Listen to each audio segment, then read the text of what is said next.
Good morning, students. Today we will start the last chapter of your syllabus, that is periodic classification of elements. So,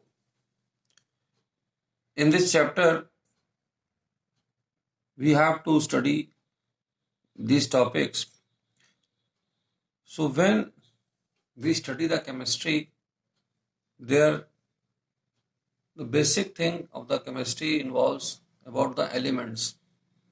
We talk about the elements, then from the elements you may have molecules, compounds, ions, etc.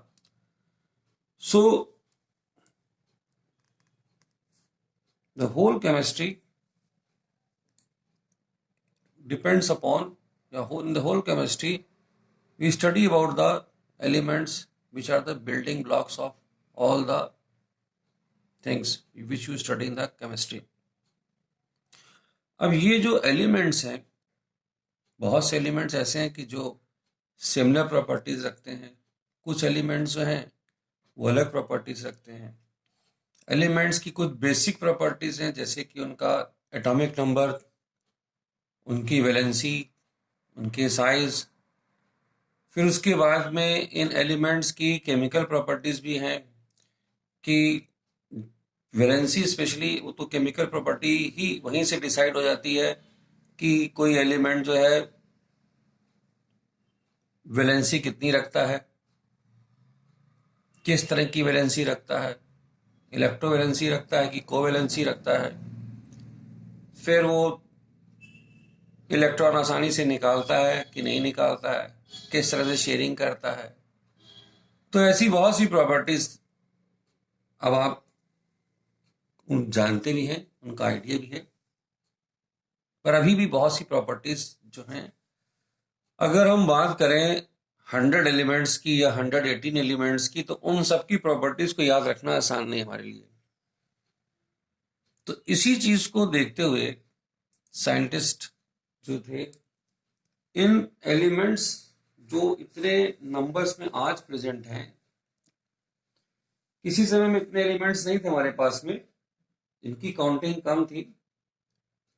तो ये जब कम थी तभी भी इन सारे elements की in different properties को remember रखना एक आसान काम नहीं था. तो एक नीड समझी गई कि इनको कुछ सिस्टमेटिक ढंग से इस तरह से प्लेस कर लिया जाए जो याद रहे हमें, जिसको हम स्टडी कर सकें और फ्यूचर में आने वाली जो रिसर्च है उसके ऊपर भी काम हो सके. तो कुछ एलिमेंट्स ऐसे थे, अगर हम बात करें 18वीं सेंचुरी की स्टार्टिंग में रफली 30 एलिमेंट्स हम जानते थे. कुछ बहुत ही पॉपुलर एलिमेंट्स थे जो आयरन थे, अगर हम बात करें कॉपर की बात करें, ऑक्सीजन की बात करें, हाइड्रोजन गैसेस की बात करें, कार्बन की बात करें. तो अगर जो बहुत पॉपुलर एलिमेंट उनको छोड़ दें तो जैसे जैसे एलिमेंट्स इंक्रीज होते चले गए तो ये डाटा इंक्रीज होता चला गया. अब इस इतने बड़े डाटा को कैसे मैनेज किया जाए. मेंडलीफ के आते आते हमारे पास में 63 एलिमेंट्स हो गए थे. अब आज हमारे पास में 118 एलिमेंट्स भी हो चुके हैं, जिसमें कुछ हमने लेबोरेटरी में भी बना लिए हैं. तो इन सब परेशानियों को कह लीजिए या जो जरूरतों को पूरा करने के लिए शुरू हुई पीरियोडिक क्लासिफिकेशन ऑफ एलिमेंट्स की बात. यहां पर हमने इसमें जो टॉपिक्स स्टडी करने इस चैप्टर में वो है, सबसे पहले हम बात कर रहे हैं नीड फॉर द क्लासिफिकेशन. जो मैं भी आपसे डिस्कस कर रहा था, एक्चुअली वो नीड फॉर द क्लासिफिकेशन ही था अभी तक मैंने आपसे जो बात करी है. Then early attempts of the classification. अब क्लासिफिकेशन की जो शुरुआत हुई है जिसमें कुछ क्रिएटिव क्लासिफिकेशंस किए, वो थे डवेनियर जिन्होंने ट्रायड्स दिया हमको. फिर उसके बाद में न्यूलैंड, उन्होंने ऑक्टेव्स, लॉ ऑफ ऑक्टेव्स बनाया. देन उसके बाद में, क्योंकि ये जो दो क्लासिफिकेशन हुए थे ये ज्यादा सक्सेसफुल हुए, बट इन्होंने ये कह सकते हैं कि क्लासिफिकेशन की स्टार्टिंग करी, एक बिल्डिंग ब्लॉक्स बनाए यहाँ पर, इसके लिए बेस बनाया क्लासिफिकेशन के लिए. Then we have the Mendeleev periodic table. यहां से सबसे पहली बार विद सम रूल्स, कह सकते हैं कि कुछ रूल्स बनाकर इन्होंने क्लासिफिकेशन शुरू किया, कुछ लॉज बनाए, उसके बेसिस पे क्लासिफिकेशन दिया, कुछ कंस्ट्रक्टिव क्लासिफिकेशन किया. Then we have the modern periodic classification, modern periodic table, जो आज भी हम पढ़ते हैं. अब ये सब क्लासिफिकेशन के बाद में जो हम अब इस चैप्टर में अभी आप लोग देखेंगे कि क्लासिफिकेशन होने के बाद में, मॉडर्न पीरियोडिक लाने के बाद में वैलेंसी है, एटॉमिक नंबर है, मेटेलिक नॉन मेटेलिक करेक्टर है एलिमेंट्स का, इलेक्ट्रोनेगेटिविटी, आयनाइजेशन, इलेक्ट्रॉन एफिनिटी, ये टॉपिक्स हम लोग यहाँ पर स्टडी करने वाले हैं. So let us start with the dominate triad. जो फर्स्ट अटेम्प्ट यहाँ पर हम देखेंगे, डोमिनेर ने बताया क्लासिफिकेशन के बारे में. तो डोमिनेर क्या कहते हैं? डोमिनेर कहते हैं कि when elements are arranged, these elements are arranged in increasing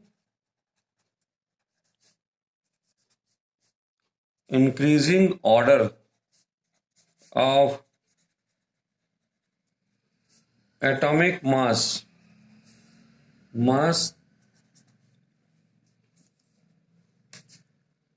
उन्होंने कहा कि हम कुछ एलिमेंट्स लेते हैं, उनके मासेस को इंक्रीजिंग ऑर्डर में अरेंज कर देते हैं. ठीक है, इंक्रीजिंग ऑर्डर ऑफ एटॉमिक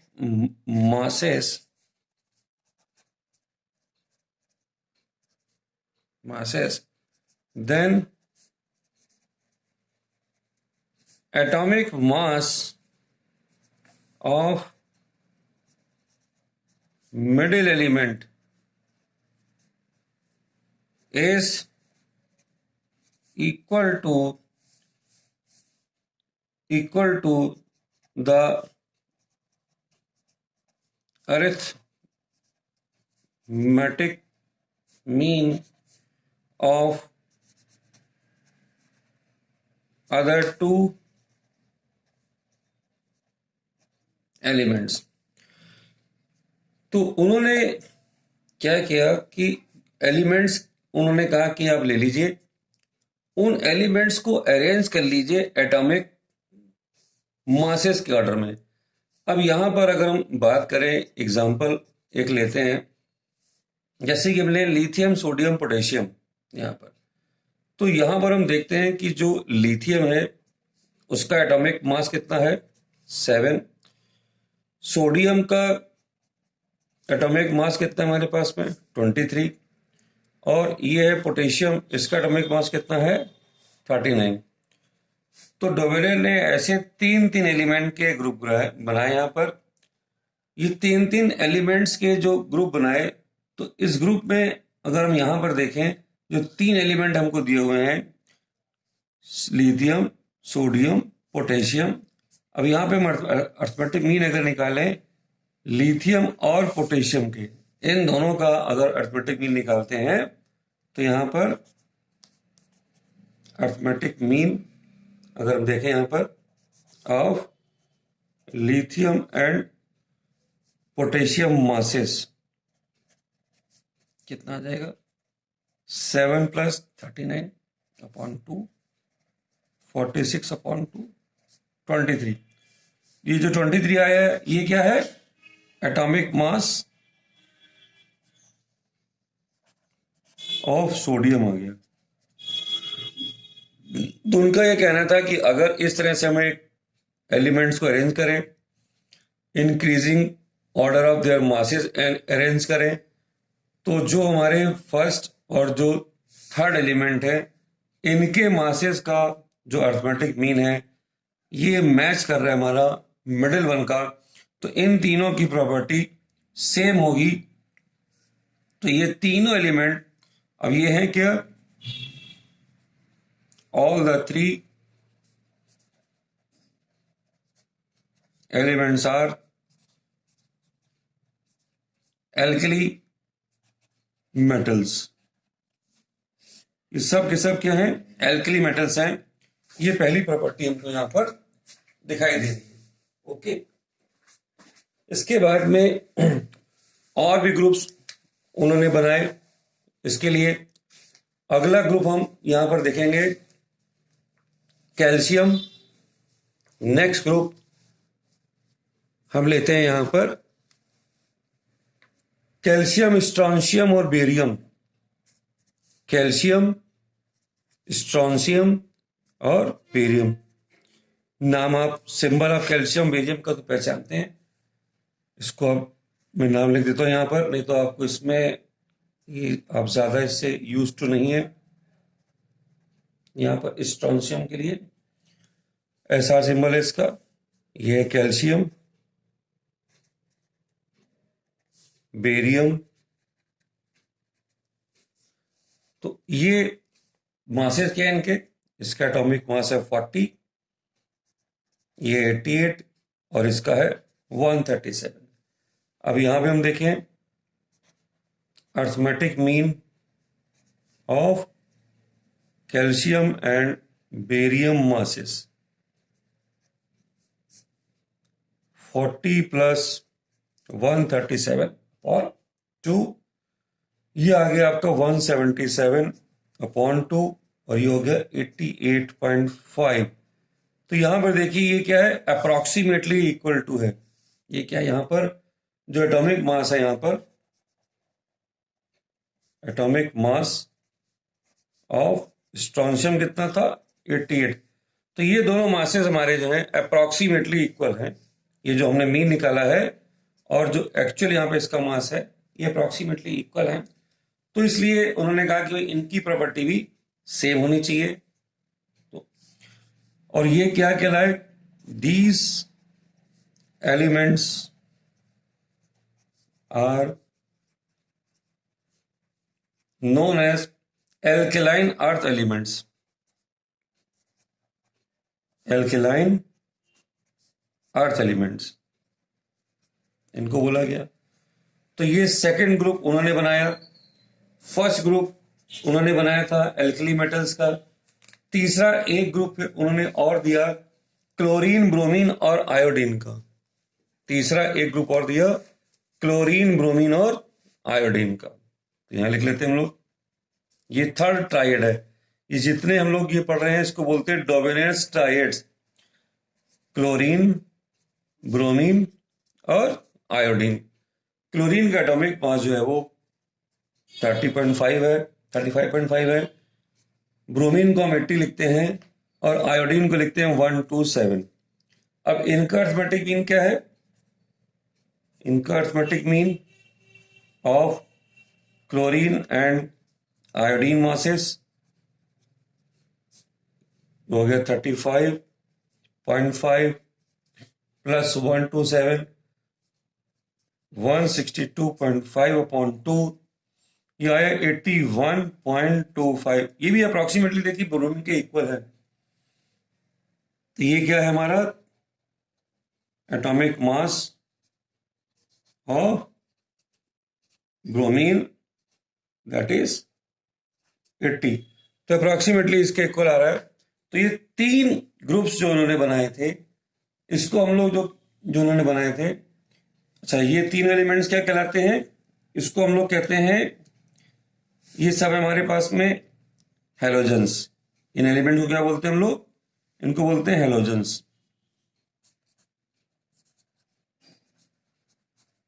ये हेलोजेंस कहलाए। तो इन तीनों में तो उनका ट्रायड सक्सेसफुली यहां पर अप्लाई हो गया और उन्होंने कहा कि भाई इस तरह से हम लोग क्लासिफिकेशन कर सकते हैं। इनकी प्रॉपर्टी हम जानते हैं सेम होती, क्लोरीन, ब्रोमीन, आयोडीन ये गैसेस हैं आज। और जो हमारा मॉडर्न क्लासिफिकेशन है वहां पर भी ये साथ ही साथ है। इसी तरह से हमने जो फर्स्ट क्लासिफिकेशन किया था लिथियम, सोडियम, पोटेशियम का, वहां पर भी देखते हैं वो सब एल्कली मेटल्स हैं। वो मेंडलीव की पीरियोडिक टेबल में भी साथ साथ थे और मॉडर्न पीरियोडिक टेबल में भी साथ साथ हैं। तो up to small extent he was successful in classifying these elements. Okay, तो अब हम आगे डोमिनियर की ट्राइड तो हमने देख लिए। इसकी फिर ये आगे सक्सेसफुल क्यों नहीं हुए, आगे क्यों इसको कंसीडर नहीं किया गया? क्योंकि डोमिनियन बहुत लिमिटेड नंबर्स ऑफ एलिमेंट्स के ट्रायड्स बना सके। तो इसलिए यहाँ पर हम बात करते हैं जब लिमिटेशंस की, तो यहाँ पर ऑल, जो पहली लिमिटेशन आप लिखेंगे, दैट ऑल द एलिमेंट्स जो है could not be arranged, could not be arranged in triad, सबको हम नहीं यहाँ पे अरेंज कर पाए। इसके बाद में it was not possible to group dissimilar. अब आप इसमें जो वो ट्रायड बना रहे थे, बहुत से एलिमेंट ऐसे थे कि उनकी जो प्रॉपर्टीज थी वो जो है डिसिमिलर प्रॉपर्टीज थी। तो ऑल द एलिमेंट्स यहाँ पर जो है हम नहीं क्या कहते हैं बना सकते हैं, तो इसलिए उनका ये ट्रायड सक्सेसफुल नहीं रहा।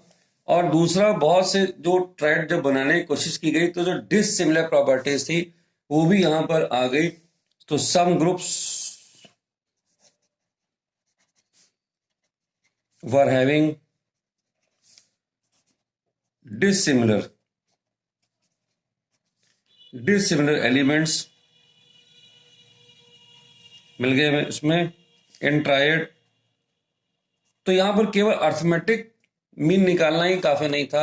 अगर वहां पर हम देख रहे थे कि जो प्रॉपर्टीज थी वो मैच नहीं कर रही थी, इसलिए उसको एक्सेप्ट नहीं किया गया। तो अगला हम अब स्टडी करेंगे न्यूलैंड्स ऑक्टेव रूल। जो अगला क्लासिफिकेशन है वो है न्यूलैंड लॉ ऑफ ऑक्टेव्स। ये जो क्लासिफिकेशन न्यूलैंड ने किया, यहां पर उन्होंने सहारा लिया किसका? म्यूजिकल नोट्स का। उन्होंने कहा कि जो एलिमेंट्स हैं, जिस तरह से जो हमारे म्यूजिकल नोट्स होते हैं, सा रे गा मा प ध नी सा, तो इन सब के बेसिस पर जो है हम अपने एलिमेंट्स को क्लासीफाई कर सकते हैं।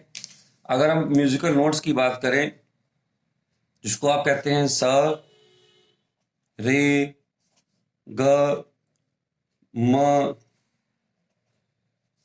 प ध नी, ये हमारे म्यूजिकल नोट्स हैं, जिसको हम लोग हिंदी में से लिखते हैं सा रे ग म प ध नी। तो ये जो म्यूजिकल नोट्स है हमारे,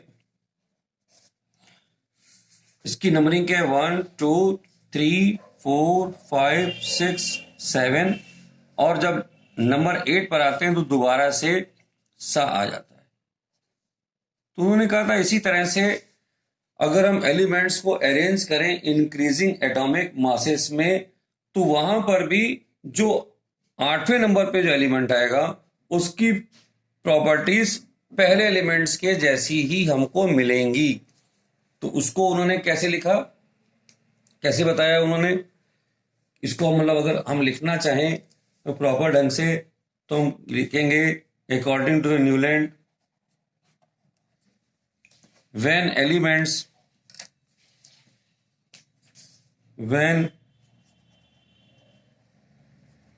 elements are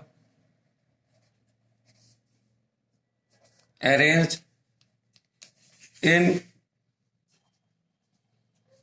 order of increasing atomic masses,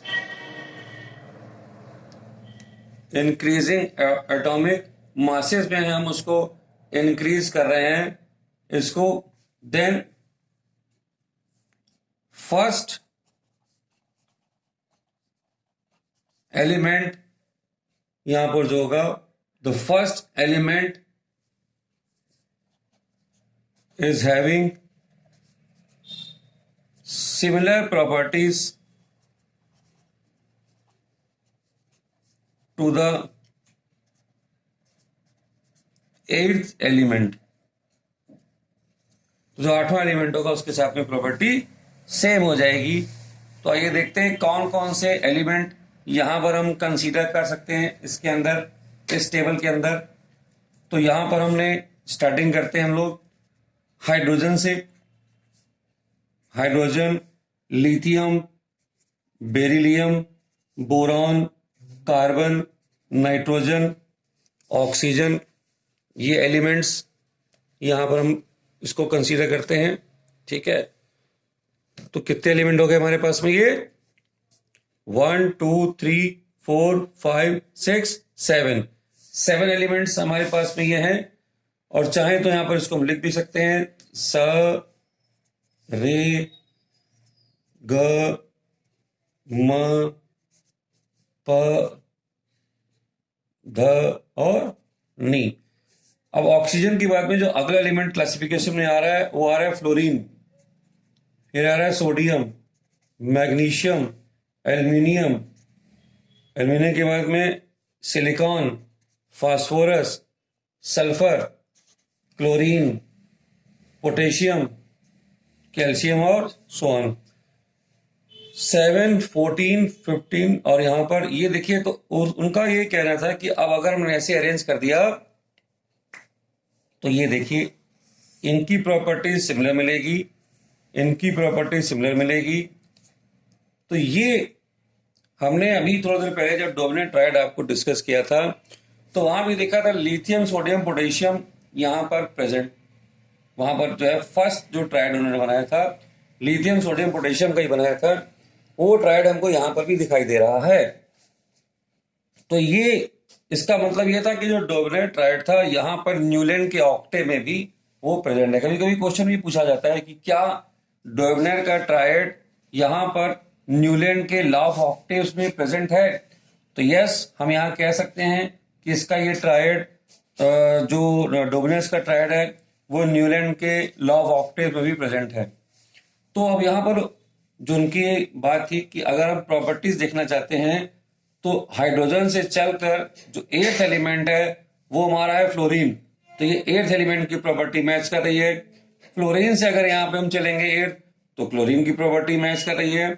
तो इसी तरह से अगर हम बोरॉन से देखें यहां से तो बोरॉन से चल के वापस आते हैं एल्यूमिनियम पे तो ये भी एर्थ एलिमेंट हो जाता है, प्रॉपर्टी सेम हो जाती है। तो ये हो गया हमारा न्यूलैंड्स लॉ ऑफ ऑक्टेव्स।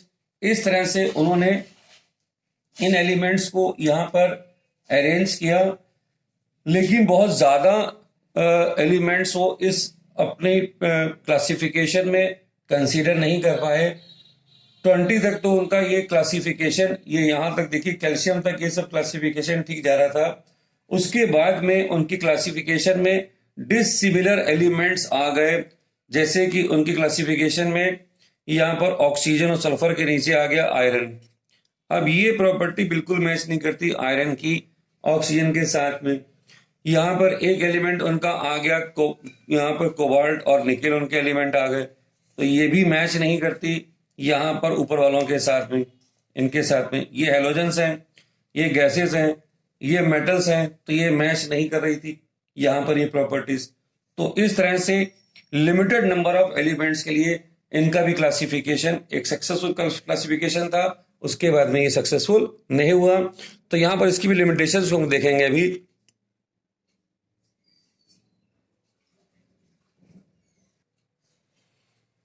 तो यहां देखिए अब लिमिटेशंस क्या क्या मिली हमको या क्या दिक्कतें आई कि जो आगे नहीं हो पाई।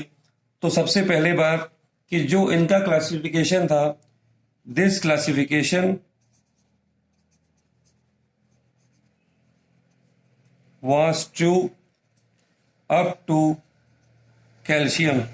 कैल्शियम तक ये क्लासिफिकेशन इनका ठीक था। इसके बाद में जो भी उन्होंने क्लासिफिकेशन किया वो मिस मैच हो रहा था। उसके बाद में जो दूसरा क्या कहते हैं उनका एक अजम्पशन था, till then 56 elements were known. 56 elements अब तक पता थे। तो न्यूलैंड का ये मानना था कि इतने ही एलिमेंट एग्जिस्ट करते हैं। उन्होंने फर्दर इस बात से इनकार कर दिया कि और भी एलिमेंट्स डिस्कवर हो सकते हैं। तो उन्होंने कहा कि no more elements could be possible। तो यहां पर एक बहुत बड़ी ये मिस्टेक थी कि 56 के बाद उनका जंक्शन था कि और एलिमेंट्स पॉसिबल नहीं है। और इसके अलावा जो मैंने बताया कि डिसिमिलर जो है, dissimilar elements were placed in classification. जैसे कि हमने यहां पे दिखाया आपको, आयरन यहां पर ऑक्सीजन के साथ में रखा हुआ है, and also placed 2 elements in A group. तो उन्होंने 2 एलिमेंट भी यहां पर प्लेस कर दिए। अब जैसे मैंने दिखाया कोबाल्ट और निकल को भी ये इन्होंने प्लेसमेंट कर दिया। तो ये हो गई हमारी, तो यहां तक तो ये हमारे इनिशियल एफर्ट्स हमने देखे जो क्लासिफिकेशन में किए गए थे। नेक्स्ट अब यहां से अब हम बात करते हैं Mendeley periodic table. Mendeley periodic table यहां पर जो है शुरू होती है। तो ये इसको आप कह सकते हैं कि father of the modern periodic table भी कह सकते हैं। इनका कंट्रीब्यूशन, बहुत बड़ा कंट्रीब्यूशन है इनका।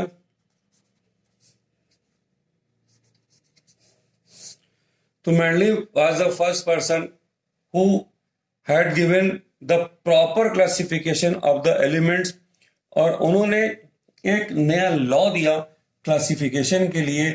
उन्होंने कहा था कि जो एलिमेंट्स हैं, जो उनकी प्रॉपर्टीज हैं, वो उनके एटॉमिक मासेस के अकॉर्डिंग इंक्रीज करती हैं।